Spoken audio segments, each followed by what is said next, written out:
Have you ever heard of the phrase trials of life? Well, if not, that's what we're going to talk about today. Trials of life.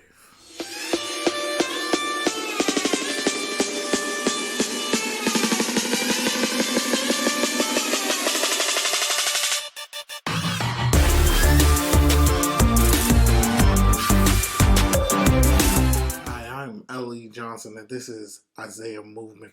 I want to thank you for watching this video. Trials of life. Have you ever heard of that phrase?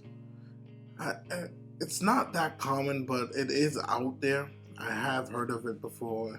I have seen it in places. But I want to use that to try to describe some of the things we go through in our life. The negative side of some of the things we go through. Now, what is the trials of life? What do I mean when I say trials of life? Well, trials of life is the trials, struggles, and suffering that we go through in our everyday life. Now, originally, God did not plan for us to have this thing called trials of life. Now, when Adam and Eve fell, that introduced the trials of life. Because before Adam and Eve fell, Adam and Eve was built to walk in victory. So a lot of people like to say this. They like to say that God punished Adam with work, which is not true. God didn't punish Adam with work. God punished Adam to struggle with work. That was the punishment. When God moved Adam to the Garden of Eden, he automatically gave him work. Man was always supposed to have work. We always were supposed to have work, no matter what. But what the punishment was that we had to struggle with the work that we had, whatever our purpose was, whatever the job that God has ordained for us to do, we have to struggle with it. That struggle is the trials of life. Because God created things to be in an order, but sin broke that order. Now, there are three parts that influence the trials of life. The first part is sin, which is the fallen state. That is just because of sin, we live in a fallen world and fallen things happen. Broken things happen, and it might happen on its own. It might not have nothing to do with God. It might not have nothing to do with Satan. It might have something to do with just because we live in a fallen world, right? Now, the second thing is God. We know God is sovereign. We know God do not tempt us with sin. And we also know that God uses all things that we go through, in particular the trials of life, which is the negative stuff that we suffer, struggle with, and our trials. God uses all that stuff for the good of those who love Him, to better us, to help us go further into our purpose, to draw out more of our purpose. And then the third part of it is Satan. Now, Satan, we know, comes to steal, kill, and destroy.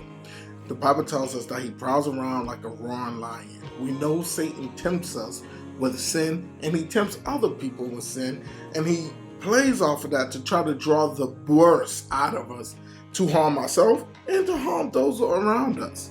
He don't care who it is. He just wants to break, kill, steal, and destroy. That's all he wants to do. Now, of course, God and Satan has influence over the trials of life. So Satan can use any part of the trials of life to try to hinder a person, a neighborhood, a country, whatever it is. And God can also use that to try to make a person better, make a country better, make a neighborhood better, whatever it is. Both of them have influence over it. Both of them try to use the trials of life. What are the trials of life? What are some examples? So I got 7 examples that I'm going to give for the trials of life. The first example I'm going to give is generational. So when I say generational, what do I mean? I'm talking about that family secret that nobody talks about. I'm talking about the negative side that comes from our inside of our family, the stuff that we try to hide, bad things that happen inside of our intimate family. I'm also talking about, your race, all the negative stuff that comes. Each race has their own battle. That is a part of the generational, your bloodline. I'm talking about generational curses. Those are all some of the trials of life of our generation, meaning bloodline. Number 2 would be our own decision, which is the big, in my opinion, is one of the biggest ones in this whole trials of life, because of the decisions we make cause a lot of the trials, suffering, and struggles that we go through. Not only that, the way we interact with the trials of life determines what we get from it. For example, when we act in our flesh and we deal with a struggle, a suffering with sin, that leads to death automatically, because sin leads to death. And so naturally, that's what we do. We naturally deal with the trials of life with our sinful nature, because that's what is natural to us. Number 3 is other people's decisions. So when I say other people's decisions, that's the decision someone else made that affects me. So, for example, it would be if I'm in school, let's say I'm in the 5th grade, and there's a bully that's always constantly picking on me. His decision to bully me brings a certain trial of life. Now, how I react to that bullying is my decision, right? But he still has brought a trial and suffering to me. And a lot of our brokenness and wounds and hurts comes from other people, the decisions that other people made that affects us. Number 4 is our sickness. Now, when I say sickness, I'm talking about all sickness. And now we know sicknesses, they happen because of many different reasons. It could be because of a rogue cell, right? And I believe all that is because of we are living in a fallen nature. Because the order of God was broken, we have these cells that could go rogue. And so we have these sicknesses that I believe was never supposed to be a part of our bodies. But because of the broken order, our body gets sick. Now, we know Satan have influence over sicknesses. God have influences over sicknesses. God can heal sicknesses. God might not heal it, and he might allow you to go through it, but he will bring you through it and help you walk through the sickness. The 5th thing is nature.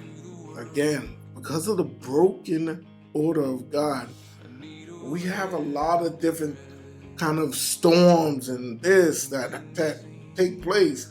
We have a lot of nature is acting out of order because of the fallen, broken state. Now, number 6 is community. Now, when I say community, follow me. When I say community, I'm talking about culture, and I'm talking about community of neighborhood, right? So if you live in a neighborhood that is very violent, that will affect you. That causes an effect on your life. That is a trial of life. The suffering that you go through, the battles that you go through, that trial of dealing with the situation of having a violent neighborhood. That is a trial of life. Now, I also said culture, right? So there are so many different cultures out there in the world. Like for example, you could say you got the sports culture, NBA, NFL, Major League Baseball, hockey. You could say you have the comic book culture, Hollywood culture, music culture. There's so many different cultures out there, and everybody goes to their own different culture, and then you might be a part of a lot of different cultures, but the culture itself affects you in the way that you live. And the final one is number 7, government. And now we know that government influences all of our life. We might have a corrupt government, or you might have a good government. You might have a Christian government, or you might have a non-Christian government. Each government affects their people differently. And the way that government affects their people causes trials of life. So if you live in a country that is against Christianity and they persecute you, that is a part of the trials of life that you are living through that you have to fight. Now, let's talk about some examples. Gotta give the examples. Well, we have Joseph, whose brothers sold him into slavery. Later on in life, when his brothers came to him looking for food because of the famine, what happened? Joseph said to them, "You guys meant it for evil, not Satan, not God. You guys meant it for evil because they did that out of their own heart. You guys meant it for evil, but God used it for good." So what is that saying? His brothers in their own heart did something to him. They sold him to slavery because of their hatred for him. Satan didn't do that. That was their doing. They decided to do that. They decided to sell him into slavery. But God used that in order to bring his whole family, years later, to bring his whole family into a good place. Another example would be the time when Jesus was asleep and the storm hit the boat and his disciples was terrified and scared, and it was like, "Are you gonna let us die here?" And and Jesus woke up like, "Yo, shut it down, winds, shut up, waves, shut up. All right, I'm going back to sleep." And so his disciples was like, what happened? Well, that storm, nature, was a trial for his disciples. Bible don't tell us Satan did the storm. Bible don't tell us God the Father did the storm. But Jesus did get up and shut it up. But my whole point is that nature, that storm, caused a trial for his disciples as they was in fear and trying to wake them up like, "Hey, save us." That is just an example of the trials that nature can cause. So those are just a couple of examples of how the trials of life look like. Those are stories from the Bible that actually shows us what the trials of life look like. And I hope you enjoyed this video. If you can check out one of these 2 videos, that would be great. Like, share, subscribe. Until the next one.